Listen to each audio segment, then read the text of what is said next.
Voici mon Audi RS6. Et elle ne démarre pas. C'est indiqué démarrage du moteur, mais ça démarre pas. Et aujourd'hui, nous devons y remédier. Ouais. Non. Oh. Mais ce ne sera pas aussi facile que ça. Cette RS6 a besoin de plusieurs réparations avant que nous puissions enfin terminer cette construction pour de bon.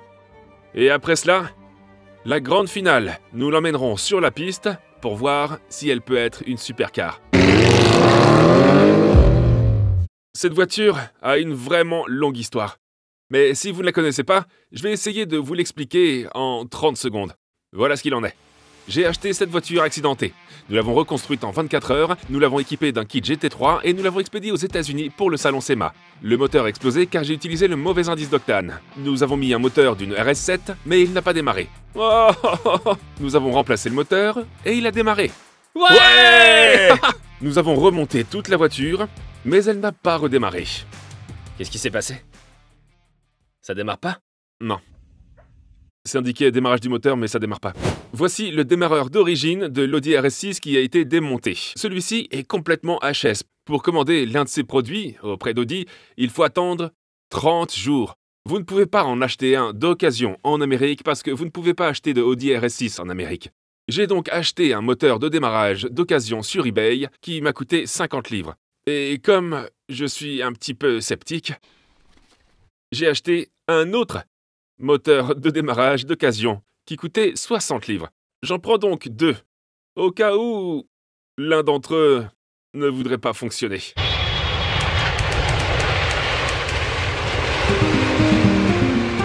Nous avons atterri en Floride. Et n'ayant pas de temps à perdre, nous voulions faire installer ce démarreur d'occasion pour que je puisse enfin conduire la RS6 aux États-Unis, comme je l'avais prévu. Et si vous ne l'avez pas remarqué, nous sommes dans le nouvel atelier de Freddy, avec le plus grand sol en marelle du monde. Waouh! Avant de monter le moteur de démarrage d'occasion, qui représente un travail de 9 heures, nous voulions vérifier qu'il ne s'agisse pas d'un problème de connexion. Voici une boîte de jonction. Et le courant de la batterie arrive ici et se transfère dans ce gros fil, qui descend ici, ici, ici et ici, jusqu'au moteur du démarreur. S'il y a une connexion bizarre ou douteuse, ici, là, le démarreur ne fonctionnera pas. Nous devons vérifier si nous avons de l'électricité qui arrive jusqu'ici. Mon père a donc sorti le multimètre et a mis le côté rouge sur le positif et le noir sur la terre. Et nous avons eu 12 volts. Donc il n'y a plus de temps à perdre maintenant. Nous devons commencer à démonter cette voiture et enlever le démarreur.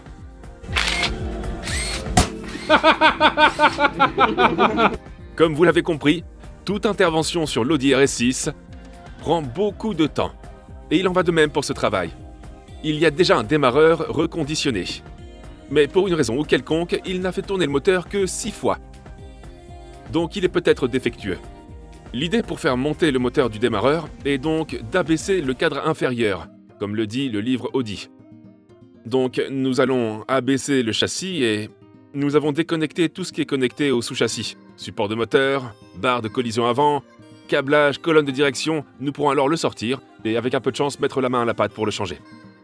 Comme nous allons déconnecter la crémaillère de la colonne de direction, nous devons nous assurer de ne pas tourner le volant accidentellement. J'utilise un balai pour empêcher la roue de tourner et je peux maintenant déconnecter la colonne de direction en toute sécurité. Ce que je ferai lorsque la voiture sera à nouveau en l'air.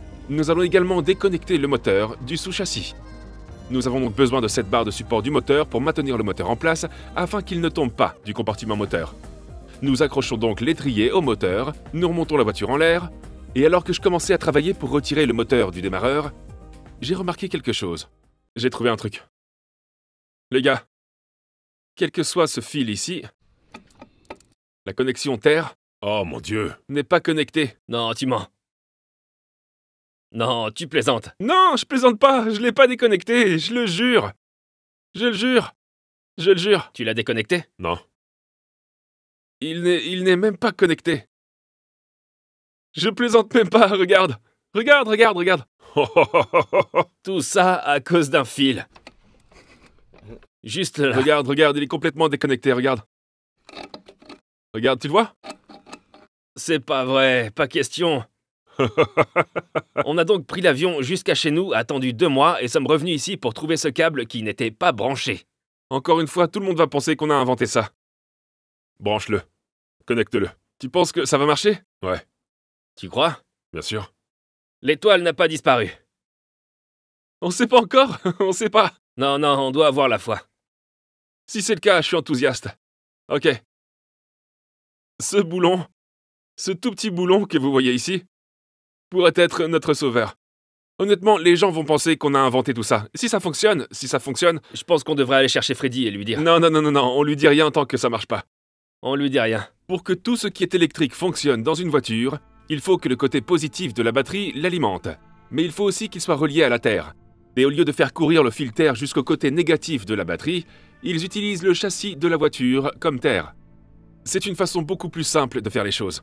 Pour l'instant, le moteur du démarreur est alimenté. Mais le fil de terre qui était boulonné au support du moteur ne l'était pas. Peut-être qu'il était là avant et qu'il a fait qu'établir une légère connexion. Oh, et lorsqu'on a boulonné l'ensemble de la voiture, on l'a simplement déplacé. Exact. Mon père a donc ajouté l'écrou au fil de terre. Serait-ce vraiment le problème? Il est branché par le haut. C'est un moment super important. C'est énorme, il s'agit peut-être du moment le plus important qu'on a vécu sur tout ce projet. On est prêt? Ouais, on est prêt. Je suis excité, je suis enthousiaste. Allez. Allez, démarre. Oh. Prêt? Je peux pas. Je peux pas le faire. Mon cœur s'emballe. Je peux pas le faire. Ok. Ok, c'est complètement dingue. Prêt? Oh, ça a fait clic. Il y a eu un clic, n'est-ce pas? Ça a jamais cliqué avant. Je recommence. Ouais, vas-y. Oh! Oh non! Pourquoi ça s'est arrêté? Il s'est arrêté? Il s'est arrêté, mais il a tourné. Oh non! On est reparti.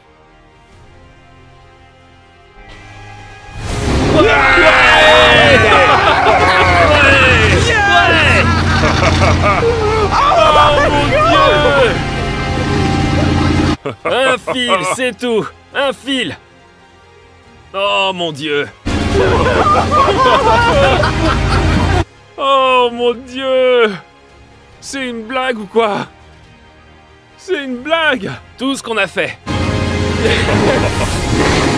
Ouais, elle a l'air bien! Ouais!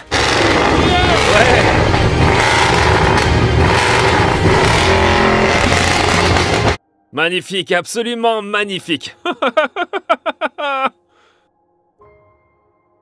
Oh mon Dieu! J'en reviens pas. Tu devrais éteindre et redémarrer. Ça fonctionne. La dernière fois, c'était 3 fois. La dernière fois, ça a pas fonctionné. Redémarre. Ok. Ouais, confirmé, c'est confirmé.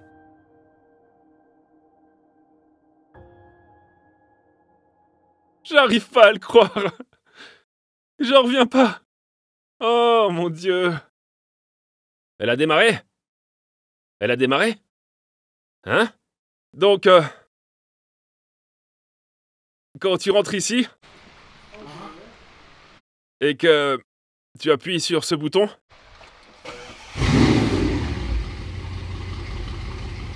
Alors c'était quoi? Il s'est passé quoi? s'il y avait un boulon que tu laisses de côté sur le moteur du démarreur, T'avais pas de câble d'alimentation? le fil de terre. Le fil de terre? Il y a un fil de terre? Il y a un fil de terre. Je pensais qu'il était relié à la terre à travers le bloc. Il est relié au support du moteur. J'étais en train de démonter le support du moteur et je me suis dit, attendez, non. C'est pas vrai. Tout ce qu'il reste à faire, c'est boulonner l'ensemble. Mais je suis désolé de dire que c'est loin d'être la fin des problèmes, que cet RR6 est sur le point de nous causer. Rappelez-vous que nous avons installé un moteur RS7 et que nous ne sommes pas encore sûrs qu'il fonctionnera à 100% avec la RS6, bien que nous ne voyons pas pourquoi.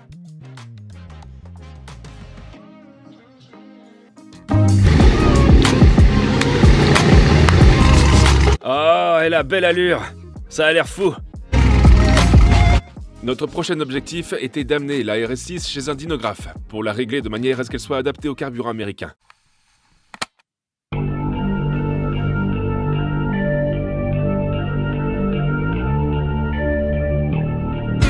Arrête, arrête! Je pense que la voiture est cassée. Je suis bloqué en marche arrière. Nous avons un autre problème. Il se passe quoi maintenant? Pas de vitesse. T'as pas de vitesse? Pas de vitesse. J'ai la marche arrière et le stationnement. Oh! Non, juste le stationnement maintenant. Il est bloqué. C'est mort. C'est bloqué? Ouais. Donc, nous pensons que le câble qui fait passer les vitesses est cassé. On ne peut pas changer de vitesse maintenant. C'est notre nouveau problème, on ne peut pas la remorquer. Je pense donc qu'il faut aller chercher un cric à la maison, dans l'unité de Freddy, et on va la soulever et voir si on peut atteindre la fourchette de sélection de la boîte de vitesse pour la mettre au point mort. J'ai aimé cette voiture pendant environ 10 minutes. J'étais vraiment en train d'adorer. Puis j'ai enclenché la marche arrière pour venir ici, et le levier de vitesse est devenu un peu ballant. Un levier ballant. De plus en plus de problèmes avec la RS6. Je repoussais vraiment les limites à présent. Mon père est retourné dans l'atelier pour prendre un cric, en espérant que nous pourrions soulever la voiture suffisamment haut pour que je puisse passer en dessous et vérifier le câble de transmission et le sélecteur. Donc, en dessous, voici la boîte de vitesse. Il y a un couvercle et il y a un bras de levier de vitesse. En dessous de ça. Juste là. Nous pensons qu'il y a un problème avec le câble, mais si je pouvais simplement déplacer le bras du levier de vitesse, je devrais pouvoir mettre le moteur en marche ou au moins au point mort. Je suis en quelle position? Neutre, bébé, ouais! C'est ça! Donc voici le plan. La voiture démarre au point mort. Elle démarre pas en marche avant. Donc je vais l'allumer en neutre et mon père va aller en dessous et mettre le levier de position en drive. On la descendra et je ramènerai la voiture sans changer de position. Il va aller là-dessous pendant que tu changes de vitesse? C'est lui qui va changer les positions. Donc si tu retires ton pied du frein, il n'y a plus de Tony Armstrong. Ouais, reposez en paix. Je devais m'assurer que mon pied ne quittait pas les freins. Ouais, drive! T'es en drive? On est en drive, on est en drive, on est en drive! Tony, sors! Sors, Tony! Sors!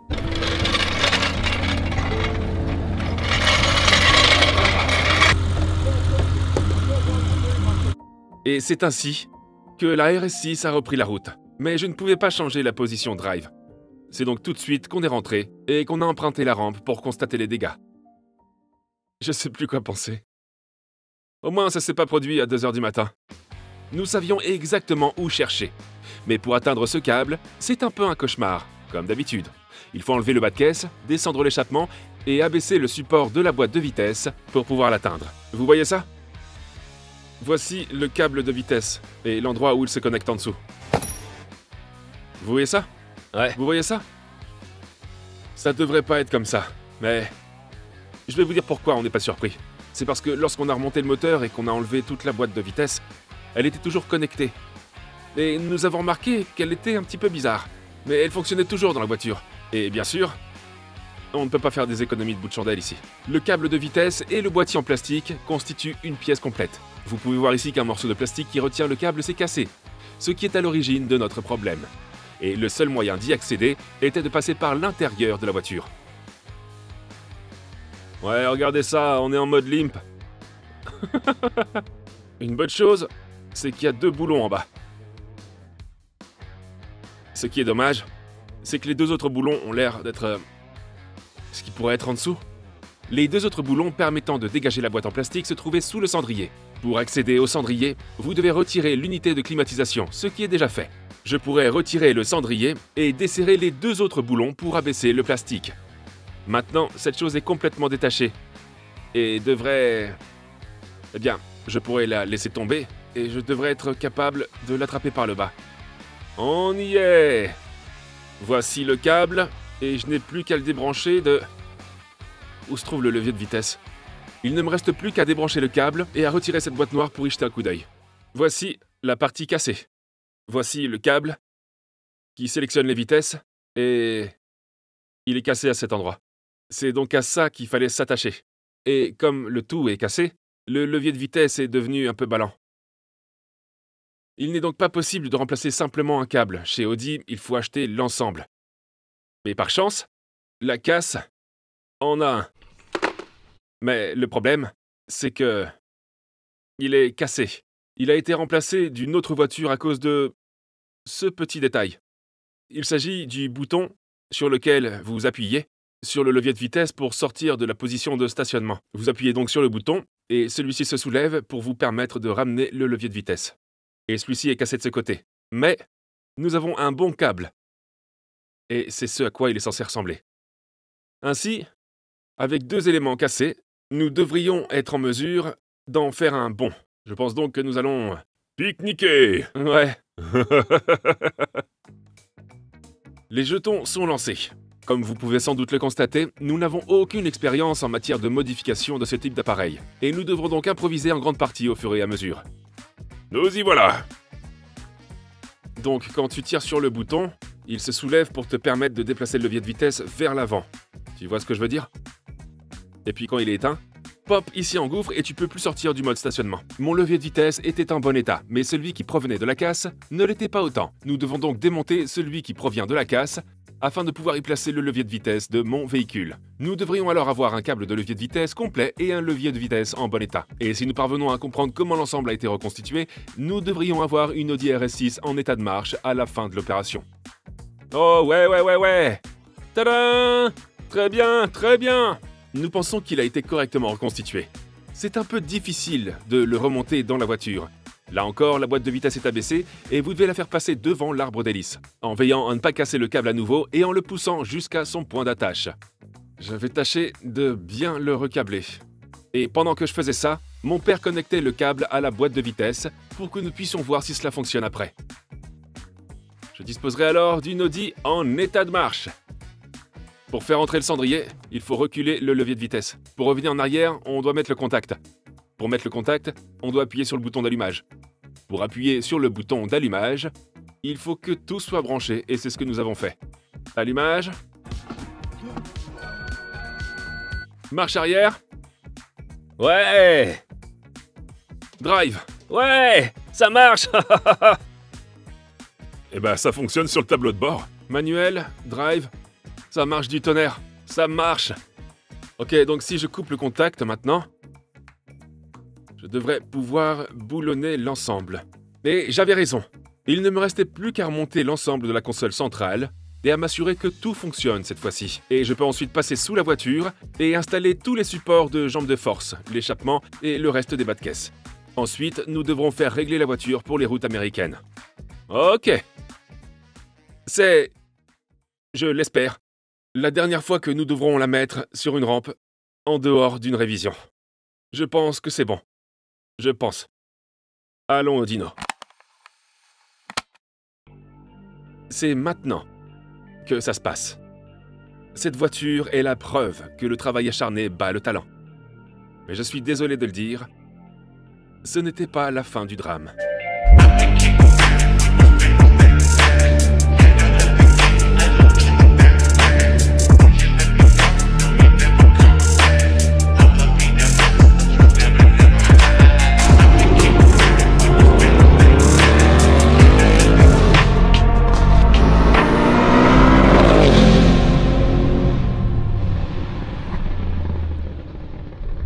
Matt est donc passé en trombe pour le clip que vous venez de voir.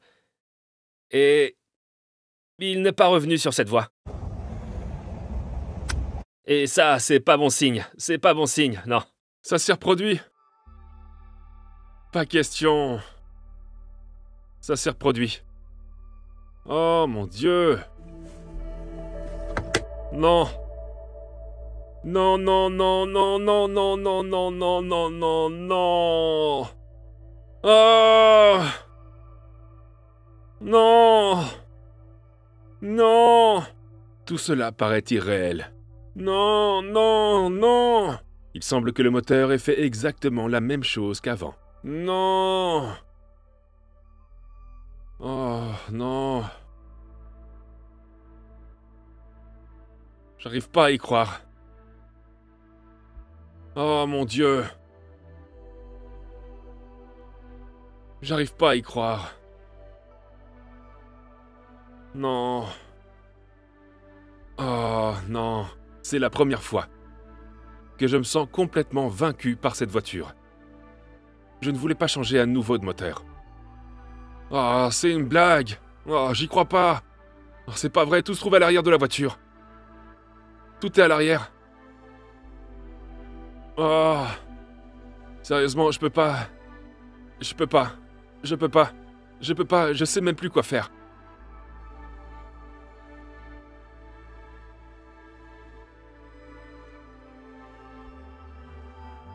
Moteur très mauvais. Moteur très mauvais? Le moteur est mort. Tu plaisantes? Non, je plaisante même pas. C'est la même chose. Oh! On dirait que c'est le même endroit. Tout vient de l'arrière. Ça a fait la même chose qu'avant? Ouais. Je ne pouvais même pas supporter de travailler sur la voiture à ce moment-là. Alors mon père a commencé à la décaper pour jeter un coup d'œil. Peu importe, on est toujours en vie. À peine. Est-ce que ça peut être un tuyau? Si c'est un tuyau, si c'est vraiment un tuyau, ça va. Enfin, non, ça va pas. Si c'est un tuyau, on est les plus chanceux du monde. Il y en a pas à l'intérieur. Il y en a pas non plus dans le pot d'échappement. C'est en train de se mettre en place. Le problème ici, c'est que si vous vérifiez cette voiture avec quart vertical, vous verrez seulement qu'elle est endommagée. Vous pouvez le voir à l'écran maintenant. Il n'y a pas d'autre problème bizarre ou quoi que ce soit. Vous pouvez voir chaque fois qu'elle a été contrôlée, vous pouvez voir toutes les vérifications, vous pouvez voir tous les propriétaires et tout a l'air en ordre. Elle n'a jamais été importée dans un autre pays. Ici, il s'agit d'une importation temporaire. La voiture a un bon historique, en dehors des dommages, mais ces derniers n'ont rien à voir avec le fait que le moteur n'arrête pas d'exploser constamment. L'avantage de quart vertical, c'est que vous pouvez voir les photos. Si votre voiture a été endommagée, vous pourrez peut-être voir apparaître à l'écran les photos de la voiture sur le site de vente aux enchères en cas d'accident. J'ai trouvé, tu plaisantes. J'ai trouvé. Tu plaisantes! Montre-moi. Où? Oh oui! Il est déconnecté.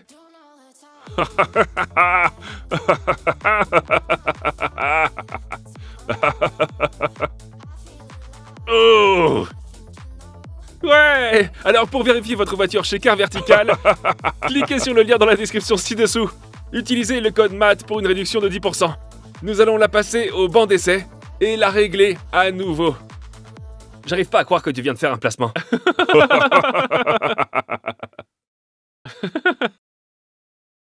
J'arrive pas à croire que c'était juste un tuyau que t'as reconnecté. Un tuyau, c'est tout. Voilà, c'est fait. J'arrive pas à y croire. Incroyable. Il s'agissait donc d'un seul tuyau qui avait éclaté. Le soulagement était irréel. Il m'a suffi de le remettre en place, de le remplir un peu d'eau pour que nous puissions rentrer à la maison et que la voiture puisse reprendre la route. Mais nous voulions nous assurer avant de repartir qu'elle ne fume pas. Oh, y a rien! Rien? Non, y a rien! Et nous reprenons la route. J'ai une théorie. Et c'est quoi? Tu sais comme il n'a pas explosé du premier coup quand on l'a fait hier? Ouais. Quand on a suspendu la boîte de vitesse pour faire le... Ah, peut-être qu'il s'est étiré et qu'il s'est détaché. Il a juste été étiré. J'ai pensé à ça sur tout le chemin du retour. Nous devrions maintenant être sur la route pour de bon, jusqu'à son prochain test, chez Performance Destination, où la voiture sera testée sur un banc d'essai à 4 roues motrices, puis réglée. Allez, RS6. Tout le monde est sûrement en train de crier « Non, Matt, ne le fais pas !» On verra ce qu'il donne en état, et il veut faire quelques révisions avec son principal collaborateur à la maison. On verra ce que ça donne en l'état. On va ensuite télécharger sa révision, voir ce qu'elle donne et l'amener au point où elle se compose. Où elle fonctionne bien, et s'il en est satisfait, il rentre chez lui et il pourra faire tout le bruit qu'il voudra. C'est reparti pour un tour. Il est temps de procéder à une mise au point. Que donnent les chiffres? Tout d'abord, nous faisons rouler la voiture telle qu'elle est. Voyons quelle est sa puissance avec le moteur de la RS7.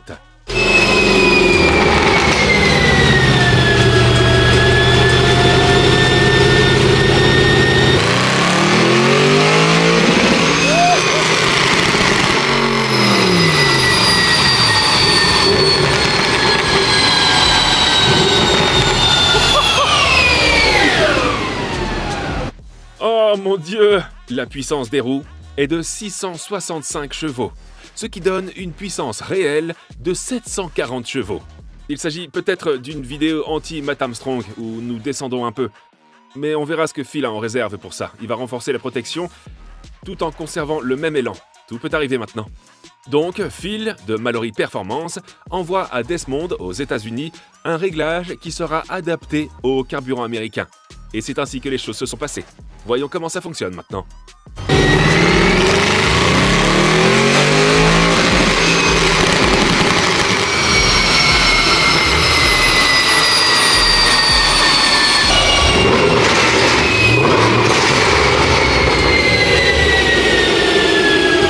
Je pensais qu'il allait réduire. C'est un son de folie. 650. 650. Aujourd'hui, la puissance des roues est de 649 chevaux. Phil l'a juste un peu réduit, mais on est en sécurité. La sécurité avant tout. Un grand merci à Performance Destination et à Desmond pour nous avoir accueillis si gentiment. Et merci à Phil de Mallory Performance. J'ai mis tous les liens dans la description pour que tout le monde ici, si vous êtes en Floride, veniez ici. Et si vous êtes au Royaume-Uni, allez à Mallory Performance. Maintenant, est-ce qu'on va faire des courses de dragster? J'ai peur. Je pense qu'on va faire des courses de dragster maintenant. Comme si le dino ne suffisait pas, nous sommes maintenant sur une piste d'atterrissage. Un grand merci à Shane et à son partenaire pour nous avoir permis d'utiliser sa piste d'atterrissage pour l'après-midi. Voici le test en bonne et due forme de la RS6. Nous y sommes! Le moment que nous attendions tous avec impatience, la RS6 contre des supercars. La RS6 va-t-elle gagner? Et surtout, tiendra-t-elle le coup? Nous voici sur la piste d'atterrissage. Allez, on est parti. La première course est ma RS6 contre celle qui s'est échappée, la Porsche GT3. Ce n'est pas vraiment une supercar, mais vous avez pu constater la rapidité de cette Porsche dans nos vidéos précédentes. Manuel ou DSG? Wagon ou coupé? 4 roues motrices quattro contre 2 roues motrices arrière. Ça, c'est pour la Porsche. V8, 4 litres twin turbo contre V8, 4 litres naturellement aspiré 6. Qui va gagner? Probablement la Porsche.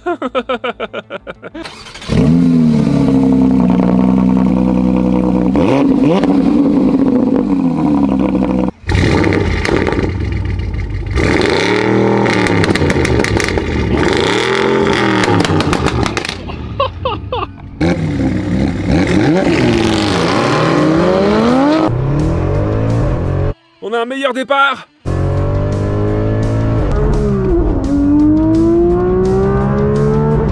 On l'a complètement dépassé! Allons-y! Ouais! Je suis plus rapide que la GT3! Il m'a eu! Je pense que la Porsche a été un petit peu retardée, donc on devrait refaire cette course. C'est l'heure de la course numéro 2.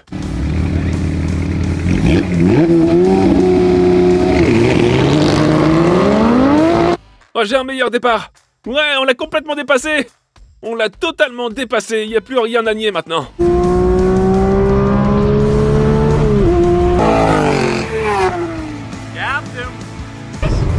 RS6, quelle voiture! Ouais! Qui a dit que l'aérodynamisme rendait plus lent? J'ai jamais douté de cette voiture.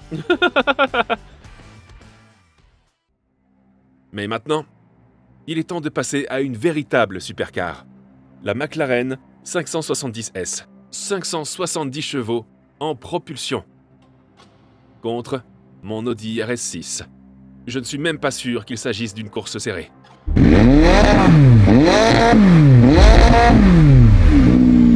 Nous y voilà. Ça, c'est une supercar. Je suis d'accord pour dire que c'est une supercar. 570S, 3,8 litres, twin turbo, propulsion arrière, roue légère, tuyau d'échappement, elle a tout ce qu'on peut avoir. Contre la voiture familiale. Encouragez-moi maintenant. Si vous n'êtes pas abonné, abonnez-vous maintenant. Peut-être que ça nous donnera un petit coup de pouce supplémentaire lorsqu'on fera la course. C'est parti.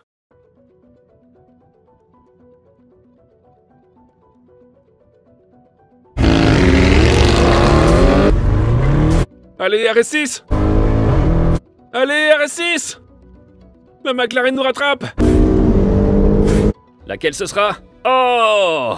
Il s'est fait rattraper! Ah! Il vient de me rattraper! Il vient de me rattraper! Ah, mon Dieu! Ouais, bébé. Bouh. Bouh. Le Royaume-Uni est fier de moi. Non, le Royaume-Uni est fier de moi. J'adore celle-ci. On était proches. Tu penses que tu peux l'avoir? Donne-moi 2 secondes. Prends ça.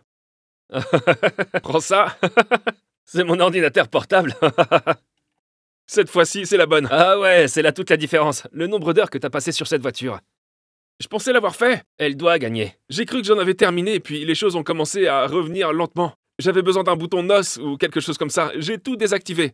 Pas d'air conditionné, pas d'écran, y a rien qui est allumé. Tout est éteint. Pas de sacoche d'ordinateur. Pas de sacoche d'ordinateur.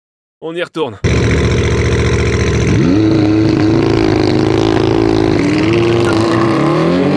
On est de retour. Allez, Elodie. La RS6 est passée à la vitesse supérieure. Ah, il m'a dépassé, je sais pas ce que c'est. La McLaren a gagné.